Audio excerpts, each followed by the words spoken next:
এই ভিডিওতে আমরা কন্টিনিউ করব প্লাস যে ভেক্টর ডিএনএ তার ফিচারগুলোই। ভেক্টর ডিএনএর একটা ফিচার আগে আমরা বলে নিই, যেটা আগেরটাই বলা হয়নি, সেটা হচ্ছে রেস্ট্রিকশন সাইট থাকে। কি সাইট? রেস্ট্রিকশন সাইট, বা যেটাকে রেকগনাইজেশন সাইট বলে। এই সাইট দিয়ে কী হয়? এই সাইট দিয়ে রেস্ট্রিকশন এনজাইম অ্যাক্ট করে এবং ডিএনএকে ফ্র্যাগমেন্ট করে এবং ওখানে লাইগেজের সাহায্যে নতুন ফরেন ডিএনএকে যুক্ত করে। যেই রিকম্বিনেন্ট ডিএনএটা তৈরি হলো তাকে এবার হোস্টে পাঠানো হবে। মানে যে সাইটে রেস্ট্রিকশন এন্ডোনিউক্লিয়াস অ্যাক্ট করে তাকেই বলা হচ্ছে রেস্ট্রিকশন সাইট বা রিকগনিশন সাইট। বলা হচ্ছে সাধারণত একটা ভেক্টরে একটা রেস্ট্রিকশন সাইট থাকলেই তার গুণাবলী ভালো বলে ধরা হয়। ঠিক আছে, এবার আমরা যেটা একটা জিনিস বলা হয়নি সেটা হচ্ছে restriction endonuclease enzyme. Restriction enzyme তো অনেক প্রকারের, বা রেস্ট্রিকশন এন্ডোনিউক্লিয়াস এনজাইম তো অনেক প্রকারের হয়। তাহলে কোন প্রকারটা আমরা ব্যবহার করি সাধারণত? তাহলে রেস্ট্রিকশন এন্ডোনিউক্লিয়াস এনজাইমের আমরা টাইপ টু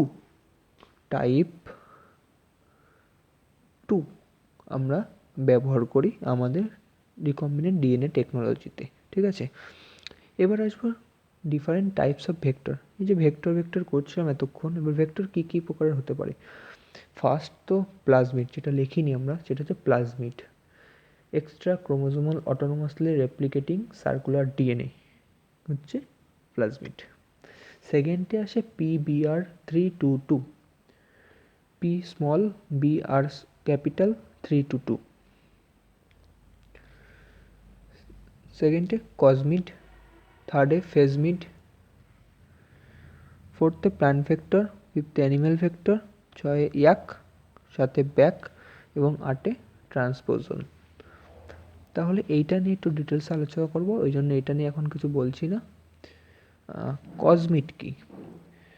কজ হচ্ছে সাধারণত আমরা জানবো প্লাজমিড 100 থেকে 200 বেস পেয়ার অবধি ক্লোন করতে পারে। মানে ওই প্লাজমিডের মধ্যে 100 থেকে 200 বেস পেয়ার যুক্ত ফরেন ডিএনএ প্রবেশ করতে পারে। কিন্তু কসমিডের ক্ষেত্রে কি হয়? কসমিডের ক্ষেত্রে দুটো ভাগ থাকে, কজ প্লাস মিড। মানে প্লাজমিডের সঙ্গে কস পার্টকে যুক্ত করা হচ্ছে। কস পার্ট কোথার থেকে আসে? কস পার্ট আসে হচ্ছে ল্যামডা ফাজ থেকে, মানে ব্যাকটেরিওফাজের একটা ভাগ ল্যামডা ফাজ। সেই ল্যামডা ফাজ থেকে কজ অংশ আসে, সেই কজ অংশের সঙ্গে মিড বা প্লাজমিড যুক্ত হচ্ছে। সেই কসমিড হচ্ছে একটা বড় ভেক্টর, মানে এইটা 45 কিলোবাইট বা 45,000 বেস পেয়ার অবধি বহন করতে পারে।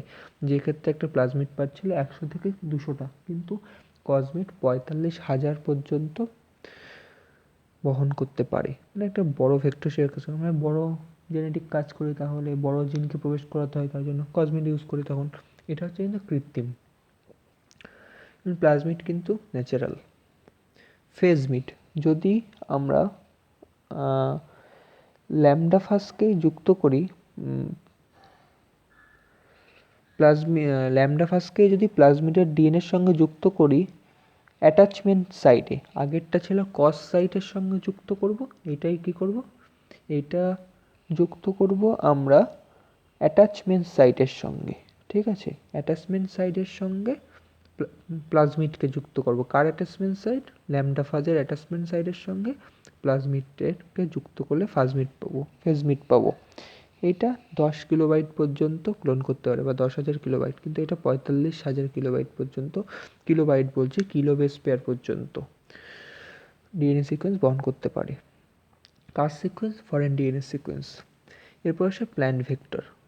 কোনো প্ল্যান্টেও যদি ধরো, সবসময় তো ব্যাকটেরিয়া বা ভাইরাসেই আমরা দেবো না, বা কোনো সেলে, উদ্ভিদও দিতে হতে পারে। উদ্ভিদের ক্ষেত্রে কে বহন করে নিয়ে যায়? যেটা আমাদের ইম্পর্টেন্ট, অনেক কিছুই আছে, হাজার আছে, তার মধ্যে যেটা ইম্পর্টেন্ট আমাদের লাগবে সেটা হচ্ছে অ্যাগ্রোব্যাকটেরিয়াম টিউমিফেসিয়েন্স নামক একটা ভাইরাস, যেটা ক্রাউন গল ডিজিজ সৃষ্টি করে, মানে উদ্ভিদের মূলে তৈরি করে টিউমার। সেই টিউমার উদ্ভিদের কোনো ক্ষতি করে না।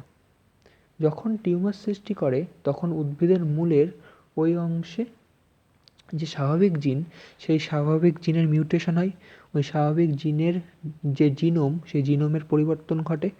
তখন কি হয়, এই ব্যাকটেরিয়ার, এই ভাইরাসের মধ্যে টিআই প্লাজমিড থাকে। যখন ওই টিউমার সৃষ্টিকারী জিন ওই নর্মাল জিনকে রিপ্লেস করে, তখন ওই সাথে সাথেই টিআই প্লাজমিড ওই জিনের সঙ্গে জুড়ে যায়।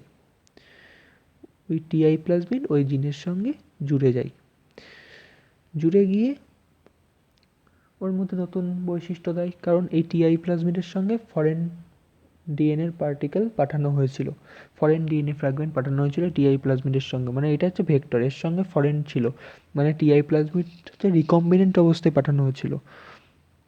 ঠিক আছে, তাহলে রিকম্বিনেন্ট অবস্থায় পাঠানো হচ্ছে, মানে এই ভাইরাসটা আসলে কি করে, ক্রাউন গল ডিজিজ সৃষ্টি করে, যেটা হচ্ছে উদ্ভিদের মূলে টিউমার সৃষ্টি করা রোগকেই ক্রাউন গল বলে। মানে এরকম সিস্টের মতো হয়ে যায় উদ্ভিদের মূলে, যেমন মটর গাছে অর্বুদ সৃষ্টি হয়, অমন টাইপের। তাহলে তখন ওই ভাইরাসের থাকা টিআই প্লাজমিডও ওই টিউমার সৃষ্টিকারী কোষের মধ্যে প্রবেশ করে, কিন্তু এই টিউমার ব্যাকটেরিয়ার মানে উদ্ভিদের কোনো ক্ষতি করে না। তখন যখন এই টিআই প্লাজমিডে প্রবেশ করে, তখন টিআই প্লাজমিডের সঙ্গে আমরা কি পাঠাই, আমরা ফরেন কিছু পাঠাই, ফরেন পার্টিকেল পাঠাই, ফরেন ডিএনএ ফ্র্যাগমেন্ট। সেই ফরেন ডিএনএ ফ্র্যাগমেন্টও প্রবেশ করে যায় ওর মধ্যে, মানে টিআই প্লাজমিডটাই প্রবেশ করে যায়। তো টিআই প্লাজমিডের মধ্যে ফরেন ওইটা আছে, তাহলে ওইটা প্রবেশ করে গেল, তাহলে উদ্ভিদের ক্ষেত্রে ওই নতুন বৈশিষ্ট্যটাও চলে গেল। কারণ এইটা গিয়ে রেপ্লিকেশন করবে, অনেক কোষ তৈরি করবে, ওখান থেকে একটা কোষ নেওয়া হবে, ওই কোষটাকে আমরা টিস্যু কালচার করব, করে ওখান থেকে নতুন উদ্ভিদ সৃষ্টি করব, যাতে আমরা ওই ডিজাইরেবল বৈশিষ্ট্যটা পেতে পারি। হয় উদ্ভিদকে লম্বা করা, না উদ্ভিদে বেশি ফুল ফোটানো, বা উদ্ভিদে বীজবিহীন ফল উৎপন্ন করা, এমন বৈশিষ্ট্য হতে পারে। এরপর আছে অ্যানিম্যাল ভেক্টর, যেটা হচ্ছে রেট্রোভাইরাসের মাধ্যমে আমরা প্রাণীদেহে এমন ভেক্টরকে, মানে ডিজাইরেবল জিনকে পাঠাই। এটা হচ্ছে অ্যানিম্যাল ভেক্টর হিসেবে কাজ করে, মানে অ্যানিম্যালে এইটা ভেক্টর হিসেবে কাজ করে। রেট্রোভাইরাস আসলে কি করে, নর্মাল সেলকে ক্যান্সারাস সেলে পরিণত করে, নর্মাল সেলকে ক্যান্সারাস সেলে, মানে ক্যান্সার সংগঠিত সেলে পরিণত করে রেট্রোভাইরাস। কিন্তু এখন আধুনিক পদ্ধতিতে এমন করে দেওয়া হয় যেটা ক্যান্সার সৃষ্টি করবে না, কিন্তু আমাদের আসল কাজটা হয়ে যাবে, ট্রান্সফার হয়ে যাবে ফরেন ডিএনএটা। এরপর আসে ইয়াক হচ্ছে ইস্ট আর্টিফিশিয়াল ক্রোমোজোম, যেটা এইচজিপি বা হিউম্যান জিনোম প্রজেক্টে ইউজ করা হয়েছিল। ইয়াক বা ইস্ট আর্টিফিশিয়াল ক্রোমোজোম, এটা একটা খুবই দরকারি বা খুবই গুরুত্বপূর্ণ একটা ভেক্টর, যেটা 100 থেকে 2000 কিলো বেস পেয়ার পর্যন্ত ডিএনএকে বহন করতে পারে, ফরেন ডিএনএকে। এইটা কিভাবে তৈরি হয়, ইস্টের ক্রোমোজোম নেওয়া হয়, ইস্টের ক্রোমোজোমে ডিএনএ থাকে, সেই ইস্টের ক্রোমোজোমের ডিএনএর সঙ্গে প্লাজমিডকে যুক্ত করা হয়, ইস্টের ক্রোমোজোমের ডিএনএর সঙ্গে প্লাজমিডকে যুক্ত করা হয়, এবং সেই গঠনটার মধ্যে ফরেন ডিএনএ ফ্র্যাগমেন্টকে যুক্ত করা হয়, যেটা 100 থেকে 2000 কিলো বেস পেয়ার পর্যন্ত হতে পারে। সেই ফরেন ডিএনএ ফ্র্যাগমেন্টটা যুক্ত করা হয় এবং তাকে পাঠানো হবে। এই পদ্ধতিতে কী করা হয়েছিল, এইচজিপিতে এইটা ইউজ করা হয়েছিল হিউম্যান জিনোম প্রজেক্টে। কারণ মানুষের বেস পেয়ারের সংখ্যা হ্যাপ্লয়েড 3 × 10⁹, মানে বড় বড় ভেক্টরই আমাদের লাগবে ওরকে ক্লোন করতে, তাই জন্য বড় বড় ভেক্টর। কারণ ট্যাক্সি বলেছে, ট্যাক্সি বড় হতে পারে, ছোট হতে পারে, জিন ট্যাক্সি এগুলো এক একটা ভেক্টর, বড় হতে ছোট হতে। তেমনই ব্যাকটেরিয়াল আর্টিফিশিয়াল ক্রোমোজোম, ব্যাকটেরিয়ার সঙ্গে প্লাজমিড যুক্ত করা হবে, ব্যাকটেরিয়াল আর্টিফিশিয়াল ক্রোমোজোম বা ব্যাক। ট্রান্সপোজন কি, ট্রান্সপোজনকে জাম্পিং জিনও বলা হয়। কেন, কারণ এটা হচ্ছে জিনোমের এমন একটা অংশ যেটা ট্রান্সপোজেবল, মানে এক জায়গা থেকে অন্য জায়গায় বহন করতে পারে। জিনোমিক ডিএনএর যে বিশেষ অংশ বা সিকোয়েন্স জিনোমের মধ্যে স্থান পরিবর্তন করতে পারে, মানে জিনোমের এক জিনোম থেকে অপর জিনোমে চলে যেতে পারে। এই যে ধরি এই হচ্ছে একটা ফ্র্যাগমেন্ট, এখানে জিনোম রয়েছে, এইটা চলে গেল এখানে, এটা হচ্ছে ট্রান্সপোজন। এই জিনিসটা এখান থেকে সিকোয়েন্সটা খুলে এখানে চলে গেল, এটা হচ্ছে ট্রান্সপোজন। যেমন পি এলিমেন্ট অফ ড্রসোফিলা, এটা ট্রান্সপোজনের উদাহরণ বলা যেতে পারে। পি এলিমেন্ট অফ ড্রসোফিলা ট্রান্সপোজনের উদাহরণ। এবার যেটা আমাদের একটু ইম্পর্টেন্ট সেটা হচ্ছে আমাদের একটা প্লাজমিডেরই একটা গঠন দেখতে হবে বা একটা ভেক্টরেরই গঠন দেখতে হবে, সেটা হচ্ছে PBr322, PBr322, PBr322। এখানে পি কি, বি কি, আর কি, 3 2 2 কেমন একটা নাম, এগুলো কি? এগুলো হচ্ছে একটা অর্থ আছে। পি মানে প্লাজমিড, সার্কুলার ডিএনএ দেখা যাচ্ছে মানে প্লাজমিড।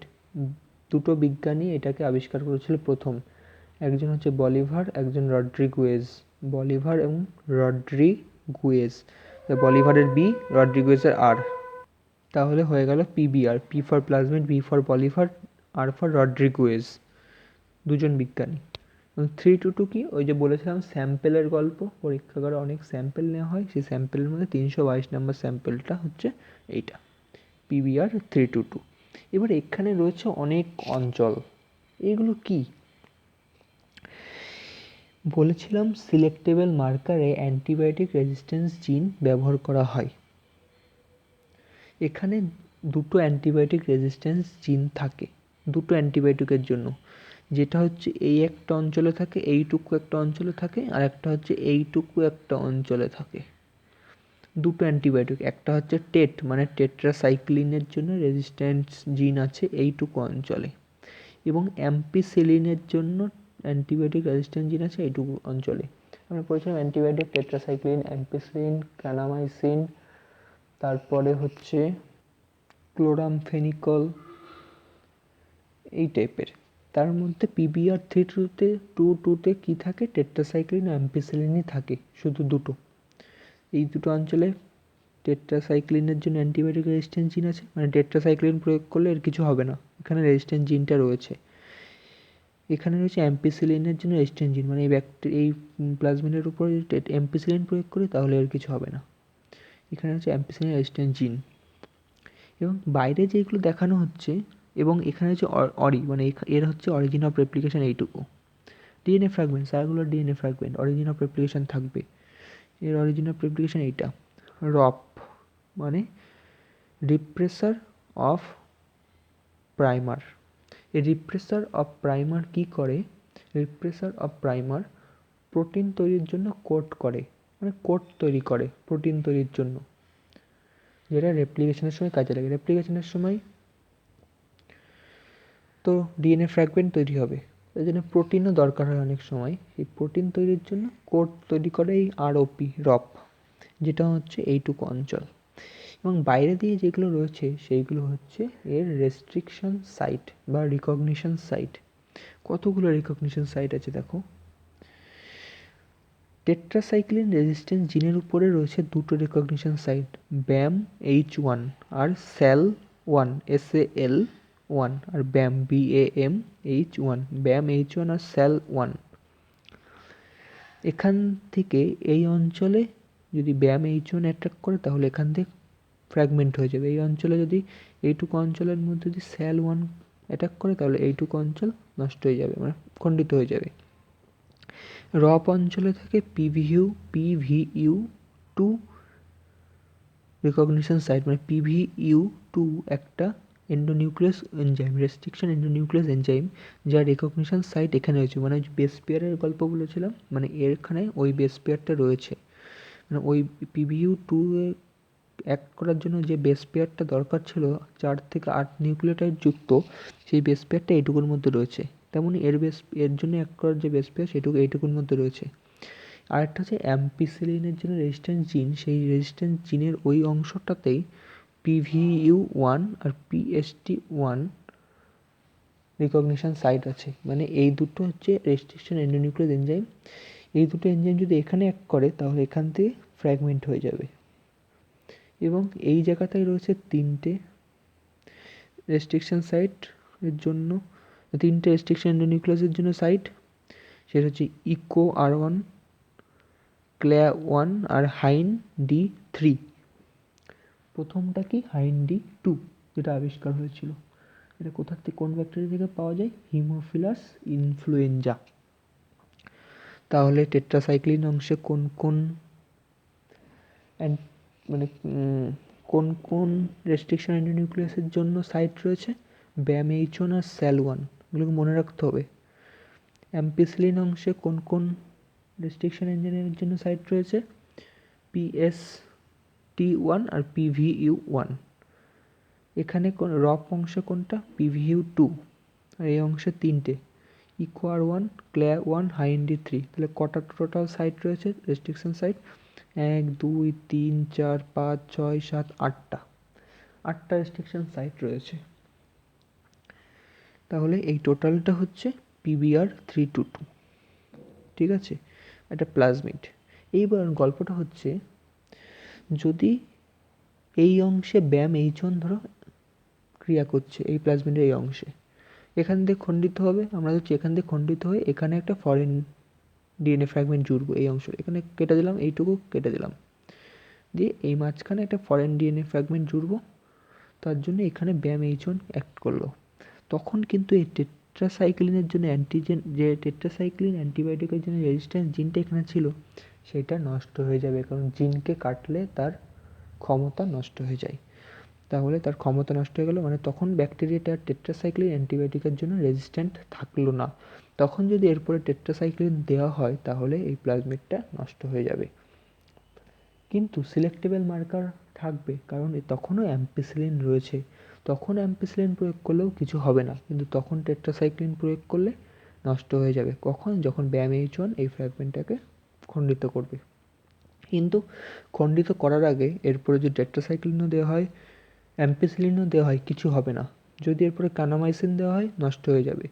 যদি এরপরে দেওয়া হয় ক্লোরামফেনিকল, নষ্ট হয়ে যাবে। কিন্তু অ্যাম্পিসিলিন আর টেট্রাসাইক্লিন দিলে নষ্ট হবে না। কিন্তু যখন BAMH1 বা SAL1 কাজ করবে এই অংশটাই, তখন এই ফ্র্যাগমেন্টটাকে কেটে দেবে, তখন এখান থেকে টেট্রাসাইক্লিন রেজিস্ট্যান্ট জিনটাও নষ্ট হয়ে যাবে। তখন যখন এর মধ্যে ফ্র্যাগমেন্ট প্রবেশ করালাম, তখন কিন্তু টেট্রাসাইক্লিন দিলে মরে যাবে এই প্লাজমিডটা, থাকবে না। তেমনই এই অঞ্চলে যখন PVU1 ক্রিয়া করবে, এই ফ্র্যাগমেন্টটা কেটে দেবে, কেটে দিয়ে এখানে যখন ফরেন পার্টিকেল আমরা জুড়বো, তখন যে রিকম্বিনেন্ট ডিএনএটা তৈরি হলো সেটা কিন্তু অ্যাম্পিসিলিনের জন্য রেজিস্ট্যান্ট নয়। তখন সেটা শুধুমাত্র টেট্রাসাইক্লিনের জন্য রেজিস্ট্যান্ট, কারণ এখানে যখন জুড়লাম তখন এইটা অ্যাম্পিসিলিন রেজিস্ট্যান্ট জিনটা এখানে থাকলো না, মানে নষ্ট হয়ে গেল। তখন শুধুমাত্র টেট্রাসাইক্লিনের জন্য রেজিস্ট্যান্ট থাকছে। এই রেজিস্ট্যান্ট জিনগুলো কি? Selectable marker. এটা ট্রান্সফরমেন্টকে নন ট্রান্সফরমেন্ট থেকে আলাদা করছে। ঠিক আছে, তাহলে এখানে গেল PBr322 এবং তার বিভিন্ন অংশে অর্থ। ঠিক আছে, PBr322-তে কটা টোটাল বেস পেয়ার থাকে? টোটাল বেস পেয়ার থেকে 4363টা বেস পেয়ার থাকে টোটাল। ঠিক আছে, তাহলে আমাদের যে মানে রেকম্বিনেন্ট ডিএনএ টেকনোলজির যে টুলগুলো ছিল, প্রয়োজনীয় উপাদান, সেগুলো সব করে কভার হয়ে গেল। পরের ভিডিওতে আমরা পড়বো process of recombinant DNA technology. আরও ডিটেলসে দেখবো রিকম্বিনেন্ট ডিএনএ টেকনোলজি অ্যাকচুয়ালি কী করে করা হয়। ঠিক আছে, তাহলে আজকের ভিডিওটা এখানেই শেষ করি।